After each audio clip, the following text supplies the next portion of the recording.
Los cambios son inevitables en nuestro día a día. Sin embargo, algunas personas se atemorizan ante estos hechos. Pero en ocasiones, las crisis emocionales, económicas, sociales son un buen motivo para el cambio. Hoy vamos a hablar de esto, acerca de la crisis como motivo de cambio. Todos en algún momento nos enfrentamos a cambios en nuestra vida, desde cambiarnos del lugar en donde vivimos de trabajo o de escuela. Pero ¿cómo adaptarnos con éxito y no paralizarnos ante el miedo de enfrentar algo nuevo? De acuerdo con la Sociedad Psicoanalítica de México, un cambio genera incertidumbre y miedo. Y aunque no es fácil asumir nuevos escenarios, es importante no resistirnos a ellos, sino pensar que son necesarios porque forman parte de nuestro desarrollo y crecimiento como personas. Es por ello que los seres humanos deben adaptarse a las situaciones. Toda adaptación implica esfuerzos, a veces extraordinarios según sea el caso. Hay diversas maneras de enfrentar los cambios en la vida, pero ser conscientes de que es un proceso natural en el ser humano ayudará a mantener la seguridad y a perder el miedo, para apostarle al presente. Además, los pensamientos positivos son de gran valor ante el estrés que genera una nueva etapa.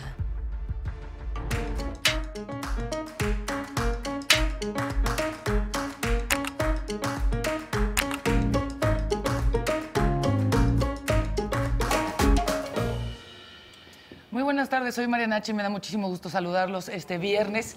Y me da muchísimo gusto saludar a Fabi, que está con nosotros de regreso, Fabiola Guarneros. ¿Cómo te fue? Muy bien, de Ay. vacaciones, estuve descansando y las extrañaba mucho, sobre todo a ti, Mariana. No te hagas. Yo te extrañaba aquí trabajando. Tú estabas en la playa, en la alberca. Pero las veía, ¿no? Sí. Bueno, hoy vamos a hablar de la crisis como motivo de cambio. Nos enlazamos de volada con el presidente Enrique Peña Nieto, que encabeza la inauguración del Centro de Estudios Navales en Ciencias de la Salud y graduación de las escuelas médico y enfermería naval en la Ciudad de México. Regresamos aquí a Punto y Coma. Les pedimos una disculpa. Tenemos que estar haciendo estos enlaces informativos y una disculpa a nuestros extraordinarios invitados. Rubén Maldonado, ya lo conocen, psicólogo. Gracias por estar con nosotros, Rubén, una vez más. Gracias, Mariana. Y ahora nos preparó él justamente un tema que es el que vamos a tratar. Para ello está con nosotros Alejandra Palacios, que es nuestro testimonio. Gracias por venir, Alejandra.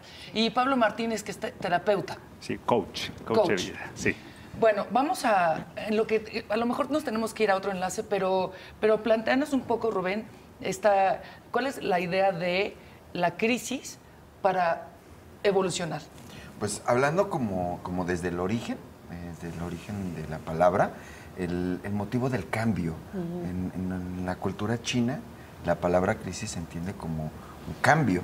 Okay. Entonces, a veces el asunto de cómo enseñarle a alguien a no vivir una conflictiva, un problema o una situación complicada como algo adverso necesariamente o como algo doloroso, algo que te va a quitar la paz, ¿no? Entonces, empezarle a quitar como esa forma nos va a ayudar como para no poner a la crisis como el malo de la película, ¿no? Okay. Y después, ¿por qué nos podemos entrenar para vivir con eso si eso vamos a tenerlo toda la vida? Si eso lo vamos a estar pasando constantemente. Y a veces pueden ser unas situaciones o muy grandes o muy pequeñas, pero van a ser diferentes. Aquí lo importante es cómo lo tomas, ¿no? O cómo lo ves. O sea, es como viene la ola, depende cómo la vas a agarrar. Exactamente. Sí, ¿no? O sea, si te subes a la tabla de surfear, si nadas, si te dejas revolcar y si después de eso te sientas a llorar o dices, bueno, voy otra vez, ¿no? O ya aprendí a nadar, o ya aprendí a salir. Vamos, esta parte de cómo enfocar esa situación o esa oportunidad es muy, muy importante para nosotros empezar a plantear esta situación, ¿no? Todos vivimos con temas o con asuntos ahí en la cabeza de conflicto, de dificultad, a veces porque escuchamos que otras personas dicen, no, cuando yo pasé eso del divorcio fue una situación terrible, ¿no? Y sufrí mucho, y hay personas que dicen, pues cuando a mí se me murió el papá o la mamá, bueno, no sabes, se me acababa el mundo, o perdí el trabajo, o estoy con esta enfermedad, bueno, una serie de temas que desafortunadamente no nos enseñan a cómo afrontar, ¿no? O cómo enfrentar esta situación. Y muchas veces lo que nos llenan es como de creencias que nos generan temores, que nos generan incertidumbre, hasta que nos paralizan, ¿no? Y que nos dejan así como, ¿y ahora qué voy a hacer, no? ¿O por dónde? Tengo un amigo, perdón, Fabiola, que me dijo un día que estábamos hablando de la pena de amor, ¿no? Y me dijo, Mariana me dijo, te lo juro, yo lloré más cuando me separé que cuando se murieron mis papás. Exacto. Y es algo que dices, oye, no, pero los papás son primeros, este dolor tiene que ser mayor. Y él dijo, tal cual, yo lo viví distinto, Claro. y quitándonos el deber ser o estos tabús, ¿no? Sí.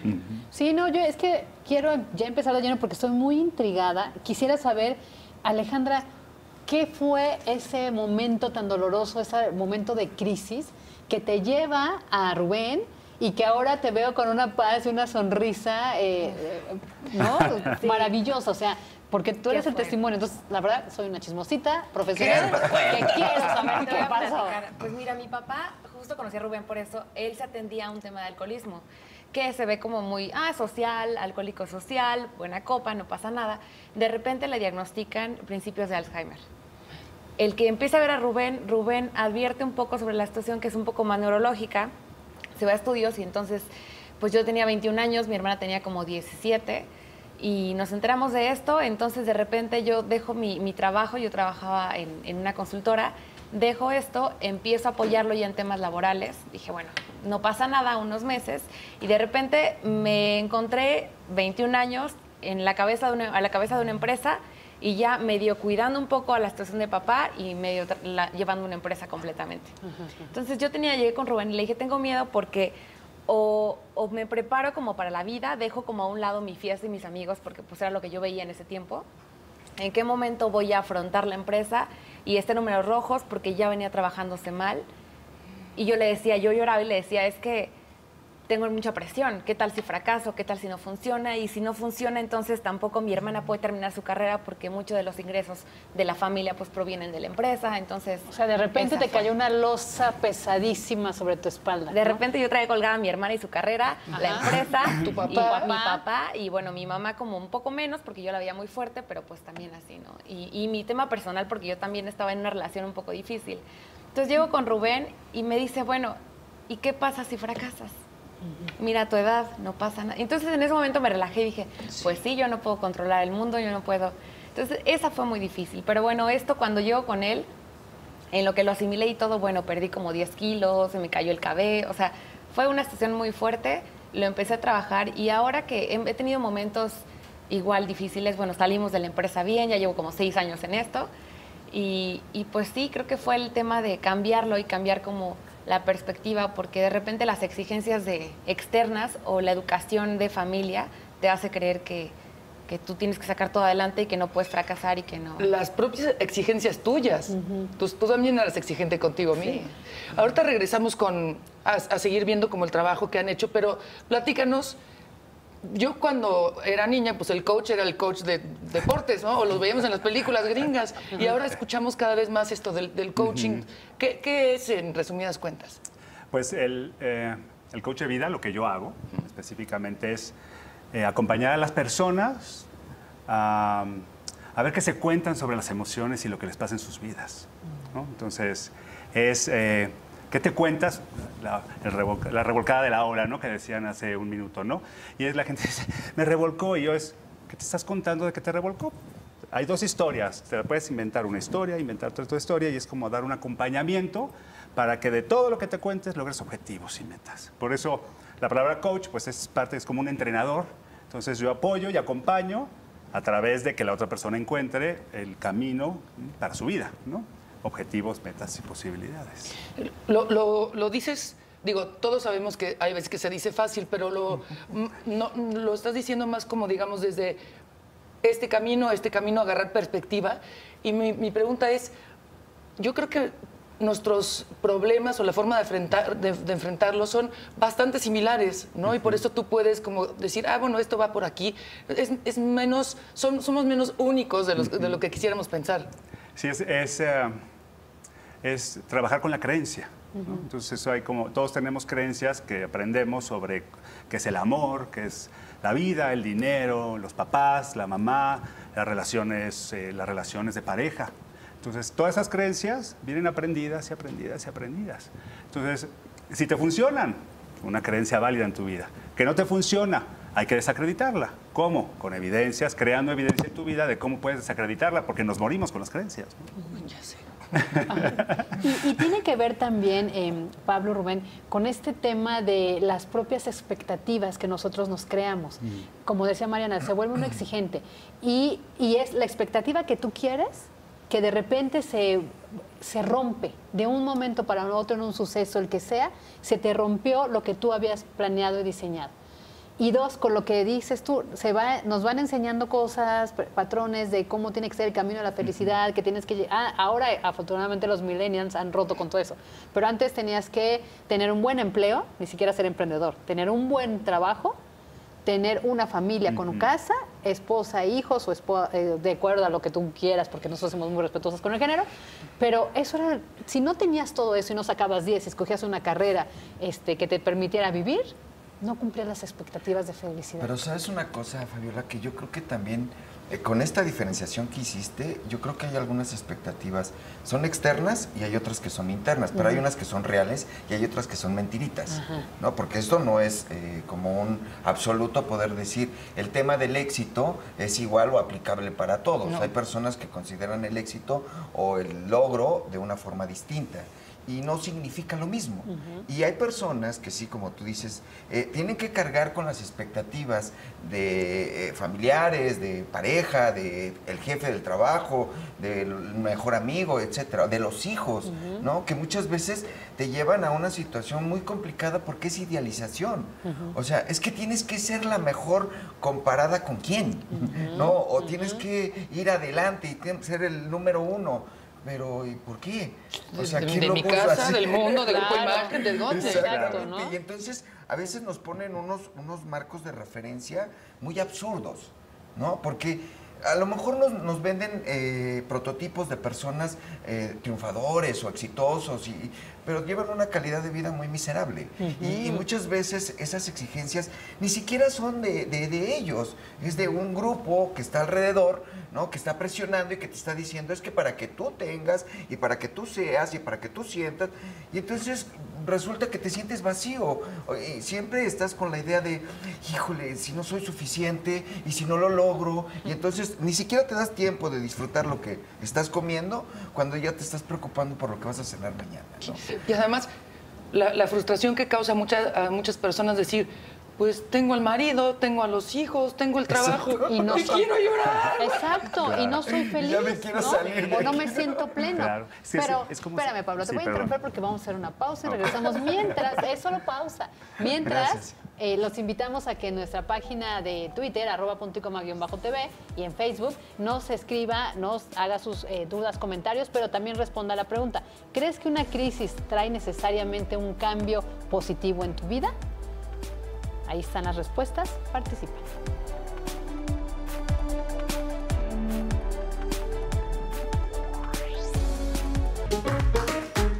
Seguimos aquí en Punto y Coma y la verdad está muy interesante este tema, estamos platicando mucho y estábamos en esto. Pablo, tú ibas a comentar algo cuando hablábamos del tema de generar demasiadas expectativas que no puedes cumplir, que no son las tuyas, que decía Mariana, tienes todo y no eres feliz, aparentemente todo.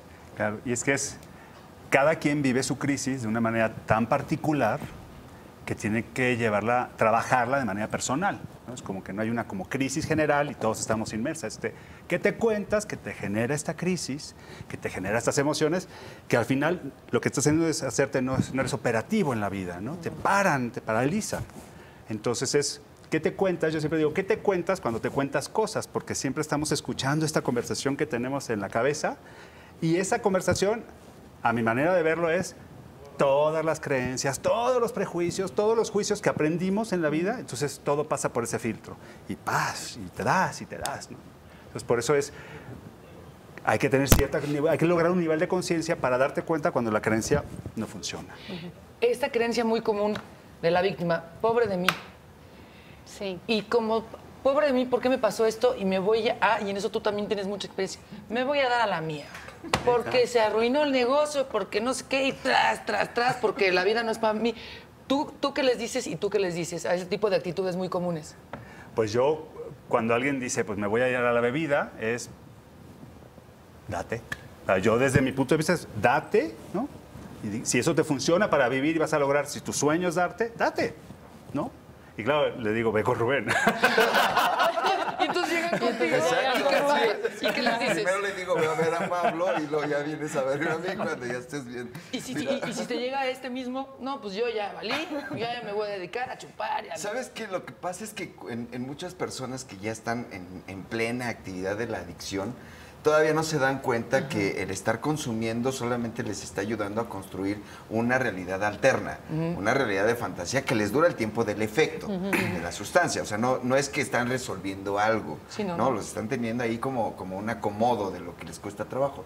Pero en realidad hay veces que hay discursos subliminales, por llamarlo de alguna manera, que dicen una cosa y hacen otra, ¿no? En el caso, por ejemplo, de estos pacientes como muy egos, así muy, ya sabes, yo la controlo, yo la dejo cuando quiera, a mí no me va a pasar y todo eso. Ese tipo de discursos de, bueno, ¿quieres hacer la prueba? Pásale de este lado, ¿no? Y ya cuando regresan con el chichón así en la cabeza, entonces es cuando de alguna forma empiezan a tener una necesidad de tomar decisiones diferentes o de buscar alternativas. Y eso es a lo que nosotros le llamamos oportunidad de cambio. O sea, deja de creerte la víctima y también empieza a darte cuenta que eres co-creador de tu realidad. O sea, porque sí puedes descubrir alternativas. Puedes tener fortalezas que ni siquiera te has dado cuenta. Llegar, por ejemplo, a la dirección de una empresa no es cosa fácil. No, bueno. O sea, te tienes que enfrentar a muchos miedos de los cuales le estabas huyendo cada que te escondías atrás de tu mamá. Claro, ajá, ¿no? sí. O cada que te escondías atrás del juez moral que teníamos ahí de eres bueno o eres malo. Pues arriésgate. ¿No? O sea, igual que muchas personas aprendieron a trabajar porque tenían hambre. Muchas personas empezaron a taparse porque tenían frío. Otras personas se quedaban sin luz y buscaban maneras de generar iluminación mental y todas estas cosas. Pero yo lo que veo aquí es las oportunidades que empezamos a crear y que no alcanzamos a ver o que no hacemos conscientes, ¿no? Que esa es la labor de mucho trabajo de la terapia, en ayudar a estas personas a hacer visibles los puntos ciegos, ¿no? O sea, ¿qué hay ante una crisis? ¿Qué hay ante un conflicto? ¿Qué hay ante una adicción? Sí. Porque muchas veces el adicto oculta verdades, ¿no? Dice, es que me cuesta más trabajo salirme de esta zona de confort que tomar las decisiones, ¿no? O sea, una personalidad egocéntrica o desafiante también está escondiendo mucho miedo o mucha cobardía, o también está generando como una sensación de mejor me quedo aquí porque me cuesta más trabajo cambiar.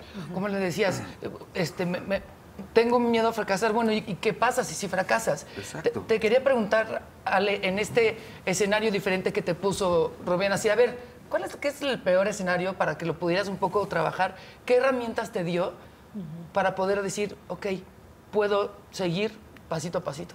Pues cuando ya vi la segunda alternativa, porque nunca estuvo presente en mí, nunca estuvo presente el fracasar por la exigencia de mi casa y de mi educación toda la vida.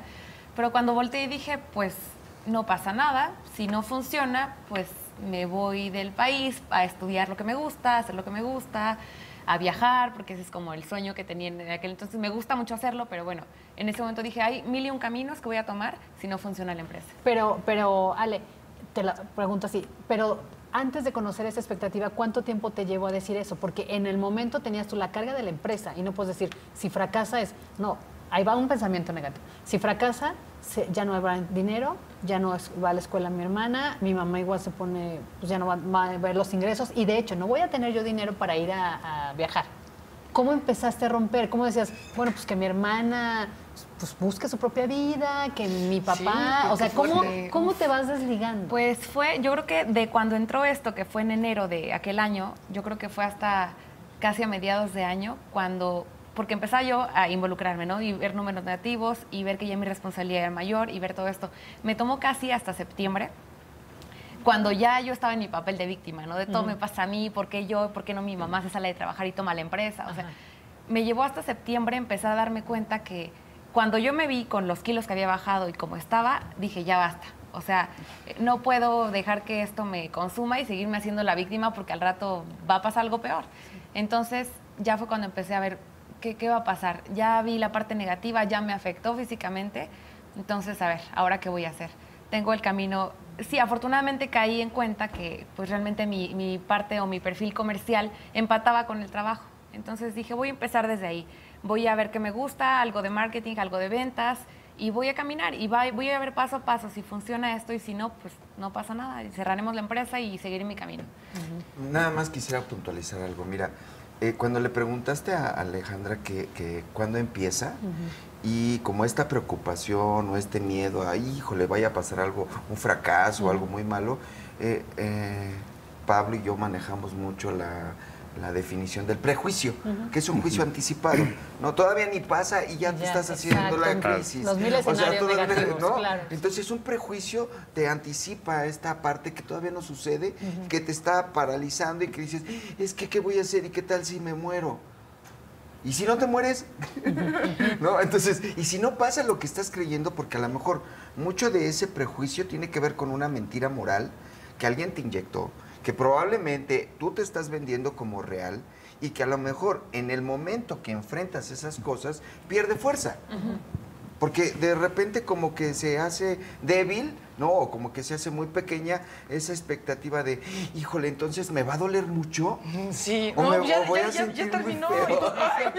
Sí. Ni sentí. Así me pasaba, por ejemplo, con el asunto de las inyecciones, ¿no? Que ya ves que en algunos hospitales hay terroristas ahí de que te dicen, a ver, te vamos a poner una inyección, y tú sientes, ¡ay! Y de repente te agarras de todos lados y empiezas así a querer, y te dicen, ya.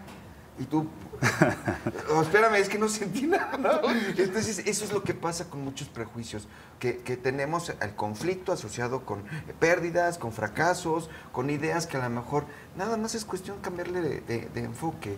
No son los malos de la película. Y tener en cuenta que, por ejemplo, en situaciones económicas difíciles o de crisis, por ejemplo, no solo Venezuela, México, todo el mundo, donde hay ajustes, te vas perdiendo el trabajo, esas cosas son los miedos, ¿no? Te paralizan, cuando a lo mejor puedes ver que es momento para pensar en ti, si tenías un trabajo que no te gustaba, buscar algo que sí te gustaba, que te llenaba.